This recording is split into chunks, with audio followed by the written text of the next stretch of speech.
Happy New Year, happy new week.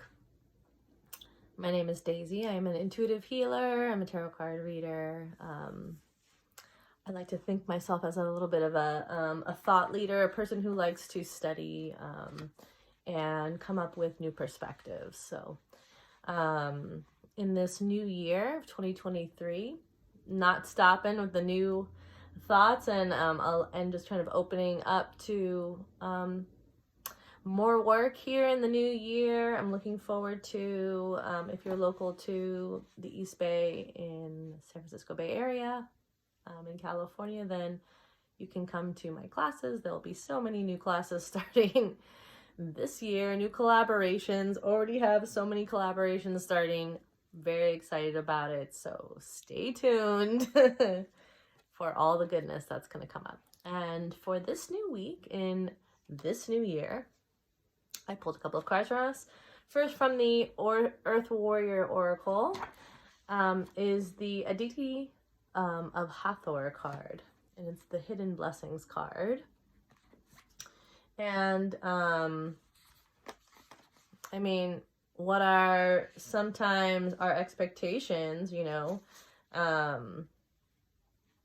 they get derailed. We find ourselves not in the positions that we thought we were going to be in. Like, so much of our work feels like it's centered around expectations and then releasing ourselves from expectations. We have certain things we want it to come a certain way. We want our manifestations to look a certain way. We want, the way that our lives to have a certain feeling or a certain way of being. And then that separates us from like actually enjoying or being in the moment or being present with exactly what is in front of you. A lot of my life and in my previous incarnations had been a fantasy or a projection, and it had not been the actual sitting in what was right in front of me. It was too painful. It was not meeting whatever my needs were at that moment, right? And instead of communicating sometimes, instead of, being present with what was there, disassociating and avoiding was my coping mechanism. So, in this Hidden Blessings card, we really get to grow into our maturation in understanding what it is that we're manifesting and why we're manifesting it. Like, if we want abundance and if we want prosperity, what are you going to do with that? Like, that's the real question is, are you here just to further your own game, or are you here to really support, the growth and the, unity of everybody? I think we have seen what the manifestation of capitalism and rampant patriarchal, toxicity has created. And if you look around, it's not working, everybody. It's not working. And so in that space, we're gonna have to have a new dream. We're going to get to put in the work into discovering, into creating new innovations, into listening on a much deeper level to Mama Earth and what is really necessary in order for us to have longevity on this planet and quality of life. Like, if the way that we're going, we are not going to have a quality of life that, is built for thriving, is built for joy, that is built for love, right? And I would like to build a world and contribute to a world that has that type of unity, that has that type of peace, that has that type of possibility, especially because I'm a mother.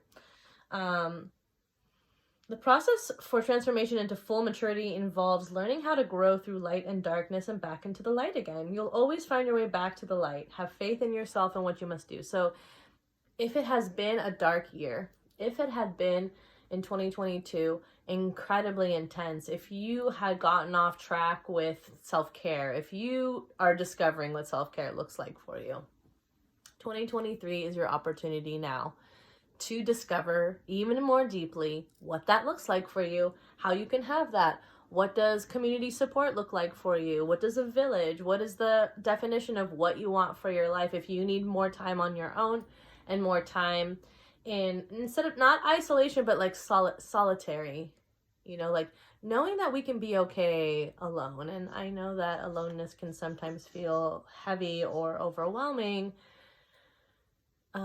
It's about us coming into a new definition with that. And so in that space, instead of it being so sad and such a repulsion, like why are we so repulsed by the idea of being alone sometimes? It's most likely because we grew up in codependent relationships, and that doesn't mean that being with people all the time is a bad thing, but there is something to say about someone who can spend time on their own and find their own joy and create their own rhythms and art. And I mean that in a very loose sense. When they're by themselves, like being by themselves is not a negative thing for them. Being by themselves means that they get to go and explore themselves and the world in a new way with a different lens than it is normally when you're with other people. Great discovery of mine in 2020 was when I go out in nature and when I discover who I am without any other person that needs me or needs my attention or is with me, right? It's a completely different way of being out in the world, especially of being out in nature for me. It's like I have no other obligations to any other person, place, or thing, so then I only follow my own whim. And yesterday I had a day of doing that, and it's incredibly nourishing sometimes to just take care of only you, and not that our perspective can be that is nourishing to us, instead of it being like, oh, I'm so lonely, or I'm so sad, or what do people think? Like, I think what comes around is a lot of the judgment and anxiety is like, what do people think if I'm by myself? What is that person thinking about me? And I don't know if it's my Leo nature, but I do tend to shy away from concerning myself of how I look like in this world. Or maybe I'm just like a little bit like, y'all gonna take care of yourselves and I'm gonna take care of me, and this is what this looks like. A little bit of I don't give a fuck, a little bit of also like I remember being a child and because I was told a lot that I was beautiful and I was loved and I was special and cared about from my family. I tend to have that narrative running in the background instead of the narrative of what is she doing? That's so weird. I mean, I remember wearing thrift store clothes in high school and someone being like, why are you wearing a soccer shirt? And I was like, because I like it, because I like how it looks like on me and I like wearing it. And that was my protocol. Like, that was the only real, like, it wasn't about fitting in. I actually was like the antithesis of fitting in and have been. So in that space, knowing that we're on high alert. I was just reading something about trauma and somatics, and anxiety can be caused because our body's sounding an alarm, and then the brain interprets that, and then that's when anxiety happens. And it doesn't necessarily mean that you can just change your thoughts, but it is about like regulating your body. So again, we have to always go back to checking in with the body. The body, it's just like checking in with Mother Earth, checking in with the body. Like, I was listening to a Greek mythology podcast with my son, and they were talking about the Oracle of Delphi, and the person who created and discovered her and founded it was Gaia, Earth herself. Was like, I have a special place on this body, Earth, that I know there's a lot of magic held there. And so she found a nymph to become the Oracle of Delphi, and knew that people were going to discover it at some point and utilize it as a tool, and probably overutilize it. You know how that works. So Gaia herself is incredibly intelligent, even when we go back into Greek mythology, right? Like, she knows what she's doing. Our bodies actually know. We are just used to negating it. We so often interpret the signals that our bodies give us in a way that isn't truly what it's telling us. Like, if something feels off, something feels wrong, and we can't regulate ourselves, then perhaps that's not the situation we should be in, or it's just saying to us, like, this isn't a match for me right now. Could possibly be an edge that you're against, and this last year, 2022, was full of edges for me, was full of finding what my edges were and then going beyond them, which is incredibly uncomfortable. But I do recommend courage and bravery in those spaces, and perhaps rewriting a narrative or an experience that had existed previously in that space. Knowing that you can come and change and come to a situation that has felt like an old situation in a new way at any point. So, have faith. Sometimes things happen that seem to be working against us. It's only later that they show themselves. Like, everything that was intense and feeling really hard last year, I can also have a deep amount of faith and trust and understanding that that means that what my phrase for this year is, there's always more on its way. Any way that I had to lose friendships, relationships, love, support, whatever that was, homes, my autonomy, like my sanity, all of that was for a reason. Sometimes we have to get stripped all the way down, and dark nights of the soul feel incredibly scary, uncomfortable, like a death, and we don't know if we're going to survive them. And then we do, and we are like, whoa, I would never have received this or thought about this or known this person or had this situation if it hadn't been for what happened previously. So we're really, in this next week being asked to tap into a deeper wisdom and understanding that may not mean like you're gonna get it right away, like you're not gonna like understand cognitively, but knowing that maybe trusting and believing, that the earth and source are holding you and helping you at all times, and that more is on its way.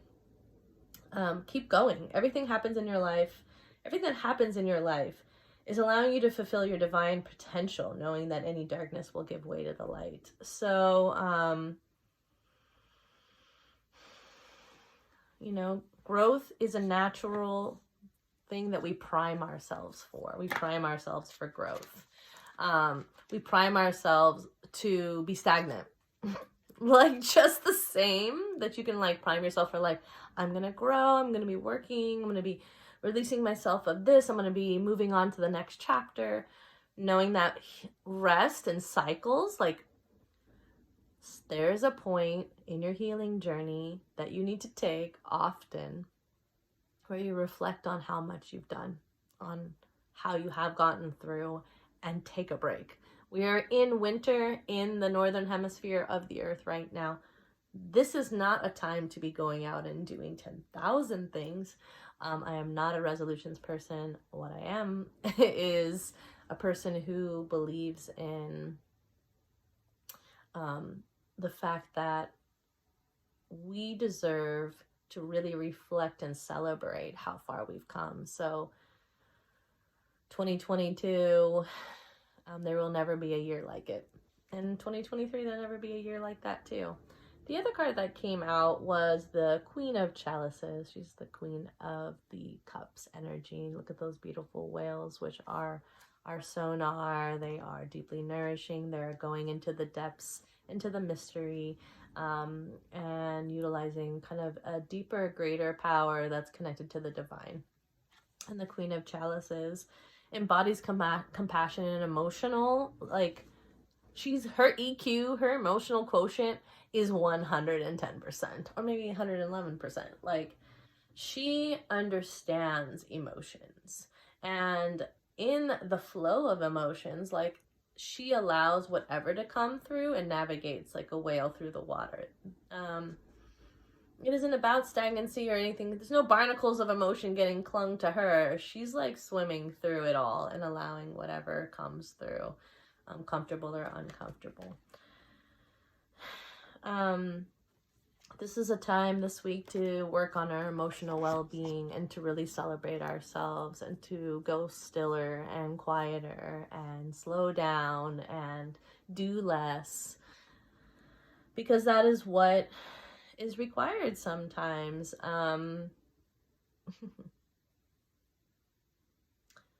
Creativity and imagination and finding avenues for self-expression. This week is all about whether your self-expression is through an art medium or if it's just through singing, speaking, laughing, and playing. We get to remember that life doesn't have to be so serious all the time, but we certainly make it serious all the time. But it's not really a requirement of adulthood to be serious all the time.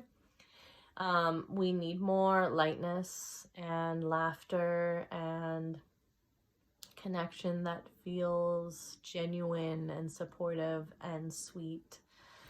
And in that space, I hope that you find everything that you need in the coming 12 months of 2023. Here we are on the second day, at least, that I'm recording this.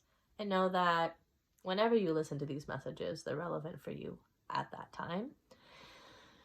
If you would like to work with me, there'll be a link in my YouTube, in the show notes, well, in the notes underneath this video that will give you my calendar, and you can book me that way. Again, if you are local to the Bay Area, the East Bay Area in California, you can look up Creative Healing Center and find all of my classes and how that you can in-person work with me, which is my delight. As much as I love the internet, there is nothing like in-person connection. So many blessings on your 2023. May exactly what you need find you. In the excruciating parts, may you find support and remember that you are the strength and the voice that you need. And in those lighthearted moments, may you fully embrace all that is there for you in that moment, because everything's temporary and more is always on its way.